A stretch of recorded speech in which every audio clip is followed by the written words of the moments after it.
प्रिय छात्रों, आज हम देखते हैं टोटल एसेट टर्नओवर रेशियो। इस अनुपात को टोटल इन्वेस्टमेंट टर्नओवर रेशियो भी कहा जाता है और इसे हम निकालते हैं। जो फार्मूला हम यूज़ करते हैं वो है cost of revenue from operations, या इस रिवेन्यू फ्रॉम ऑपरेशंस भी कह सकते हैं, डिवाइडेड बाई टोटल एसेट्स। यानी कि बेचे गए माल की लागत या कुल शुद्ध विक्रय में विनियोजित कुल पूंजी अथवा व्यापार में विनियोजित कुल संपत्तियों का भाग देकर इसे हम ज्ञात करते हैं। यह अनुपात बताता है कि स्थायी संपत्तियों का कितना कुशल या लाभप्रद प्रयोग हो रहा है, और इस अनुपात की गणना के लिए कुल संपत्तियों में संस्था की समस्त स्थायी संपत्तियां एवं चालू संपत्तियों को शामिल किया जाता है। साथ ही डेप्रिसिएशन का भी समायोजन कर लिया जाता है। कुछ विद्वान तो कुल संपत्तियों में कृत्रिम संपत्तियों जैसे कि preliminary expenses, discount on issue of shares आदि को शामिल नहीं करते हैं, परंतु जो अमूर्त संपत्तियां हैं जैसे कि गुडविल, कॉपीराइट, पेटेंट, इसको शामिल करते हैं। यह अनुपात ऐसी संस्थाओं में विशेष महत्वपूर्ण होता है कि जो कि निर्माण कार्य में लगी होती है, क्योंकि ऐसी संस्थाओं में स्थायी संपत्तियों का विनियोग विक्रय व उत्पादन पर सीधा प्रभाव डालता है।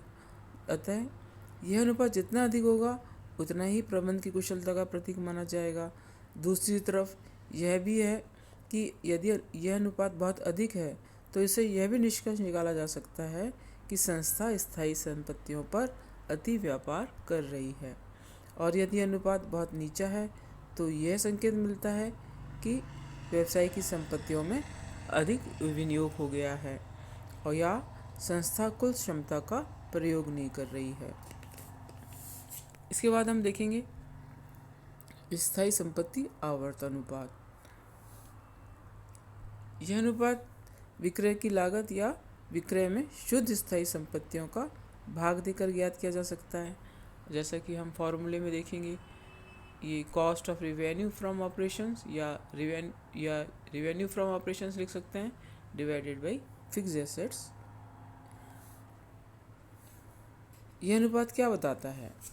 इस अनुपात से ये पता चलता है कि स्थायी संपत्तियों का प्रयोग कितनी कुशलतापूर्वक हो रहा है। निर्माणी संस्थाओं में यह अनुपात विशेष महत्व रखता है, जैसा कि हमने ऊपर देखा अभी, क्योंकि निर्माणी संस्थाओं में विक्रय की मात्रा व उत्पादन संबंधी क्रियाओं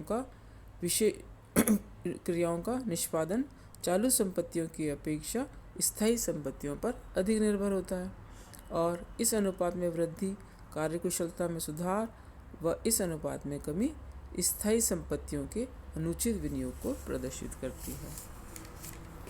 इसके पश्चात है चालू संपत्ति आवर्त अनुपात। और चालू संपत्ति आवर्त अनुपात को किस प्रकार से निकालेंगे? उसी प्रकार से ऊपर लिखेंगे cost of revenue from operation या रिवेन्यू फ्रॉम ऑपरेशन और डिवाइड करेंगे करंट एसेट्स। जो टर्नओवर रेशियो निकालना है, जैसे करंट एसेट टर्नओवर रेशियो निकालना है तो करंट एसेट से डिवाइड किया, ऊपर हमने फिक्स्ड एसेट टर्नओवर रेशियो निकाला था तो फिक्स्ड एसेट से डिवाइड किया। तो इस ऊपर हम वही कॉस्ट ऑफ रिवेन्यू रखेंगे और नीचे डिवाइड करेंगे जो कि टर्नओवर रेशियो हम निकाल रहे हैं।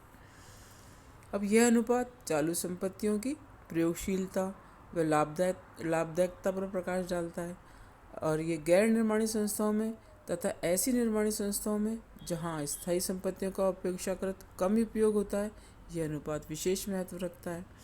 इस अनुपात के आधार पर चालू संपत्तियों के प्रयोग में कुशलता या अकुशलता अथवा अति विनियोग या अल्प विनियोग की स्थिति पर प्रकाश डाला जा सकता है, और चालू संपत्तियों में कम या अधिक विनियोग संस्था की शोधन क्षमता को भी प्रभावित करता है।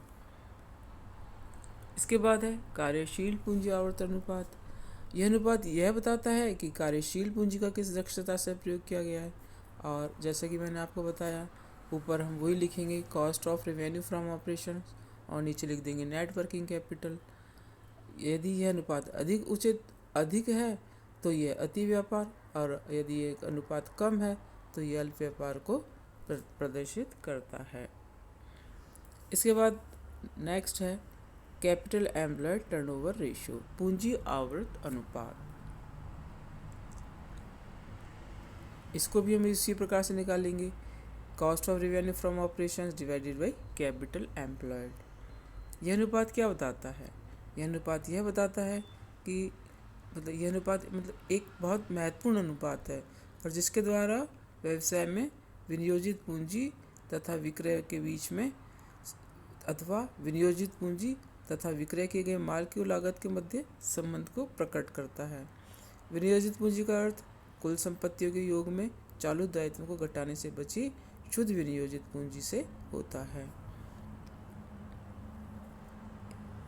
यहाँ कुल विनियोजित पूंजी से अभिप्राय जो कि अपने ऊपर लिखा है कैपिटल एम्प्लॉयड से अभिप्राय सकल विनियोजित पूंजी से है, अर्थात विनियोजित पूंजी में से चालू दायित्व नहीं घटाए गए हैं। ऊंचा पूंजी आवर्त अनुपात पूंजी के कुशल उपयोग के द्वारा व्यवसाय की उच्च लाभार्जन क्षमता व प्रबंध की कुशलता को प्रदर्शित करता है और यह अनुपात जितना अधिक होगा उतना ही अच्छा माना जाएगा। नेक्स्ट है नेट वर्थ टर्नओवर रेशियो या शुद्ध मूल्य आवर्त अनुपात। यह अनुपात व्यवसाय में अंशधारियों द्वारा विनियोजित पूंजी के प्रयोग में कुशलता का सूचक है और जिसे हम किस प्रकार से कैलकुलेट करते हैं, cost of revenue from operations और revenue from operation divided by net worth. यह अनुपात जितना अधिक होगा व्यवसाय में उतना ही कुशल माना जाएगा क्योंकि संस्था में अंशधारियों के धन का प्रयोग उतना ही अधिक कुशलता से हुआ है। यह अनुपात भी अत्यधिक ऊंचा होने पर अति व्यापार का सूचक है।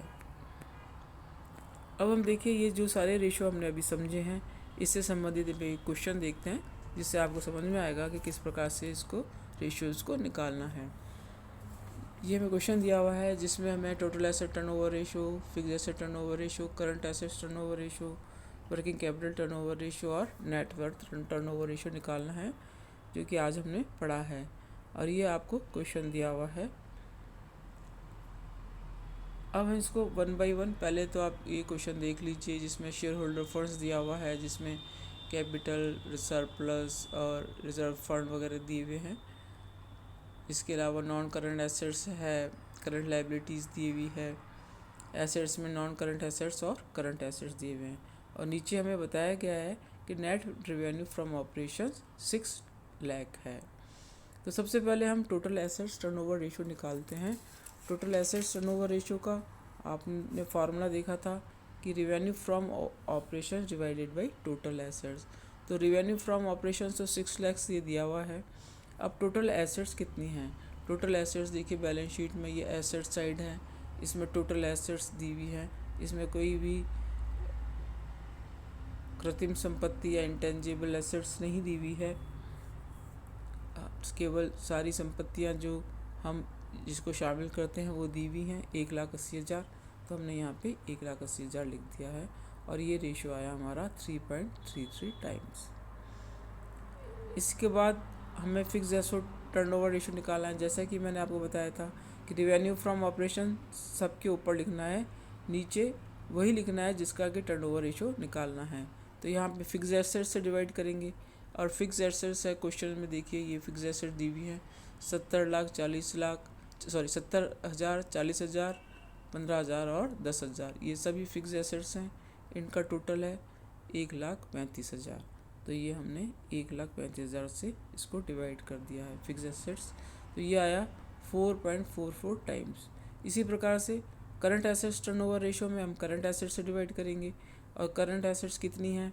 करंट एसेट्स देखिए ये करंट एसेट्स बताई हुई है जिसमें सारी हमें शामिल करनी है और यहाँ से ये 15,000 से शुरू करेंगे। 15,000, 10,000, 4,000, 12,000 और 4,000 ये सब करंट एसेट्स हैं। ये देखिए इन्वेंट्रीज़ है, ट्रेड रिसीवेबल्स हैं, कैश है, कैश एट बैंक और कैश इन हैंड, इन सब को हमने जोड़ा तो इस प्रकार से ये करंट एसेट आती है 45,000। तो ये हो जाता है 13.33 टाइम्स। तो ये हो गया हमारा करंट एसेट्स टर्नओवर रेशियो। अब वर्किंग कैपिटल टर्नओवर रेशियो निकालने के लिए हम वर्किंग कैपिटल निकालेंगे। वर्किंग कैपिटल से आशा है current assets minus current liabilities. तो करंट एसेट्स तो हमने देखा ये 45,000 है। अब देखते हैं करंट लाइबिलिटीज़ कितनी है। करंट लाइबिलिटीज़ हैं 4 और 10,000, तो 45,000 में से कितनी हैं करंट लाइबिलिटीज़, और ऊपर भी हैं। यहाँ से शुरू है 10, 5, 15,000 और ये 10,000, 15,000 और 10 25,000, तो 45,000 में से 25,000 घटा देते हैं यहाँ से, तो ये 20,000। तो इस प्रकार से वर्किंग कैपिटल है 20,000, और ये 30 टाइम्स हमारा वर्किंग कैपिटल टर्नओवर रेशियो है। और लास्ट है नेट वर्थ टर्नओवर रेशियो, जिसमें हमें नेट वर्थ निकालनी है। नेट वर्थ के लिए आपको दे रखा है यहाँ पे वर्किंग नोट में बताया हुआ है कि नेट वर्थ से आशय शेयर कैपिटल, रिजर्व फंड और सरप्लस से, जो कि हमें सबसे ऊपर दिया हुआ है, ये दिया हुआ है। और इन सब का टोटल है 50, 25 और 15, 90,000। तो हमने इसको 90,000 से डिवाइड कर दिया है, तो 6 लाख डिवाइडेड बाई 90,000, 6.67 टाइम्स। तो इस प्रकार से ये हमने सारे रेशोज़ निकाले हैं।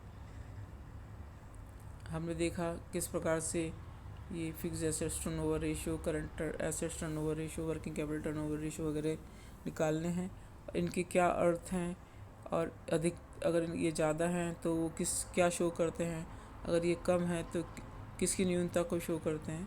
तो इस प्रकार से प्रत्येक हम अनुपात निकालेंगे और उसका अलग अलग इंटरप्रिटेशन करेंगे। Thank you students.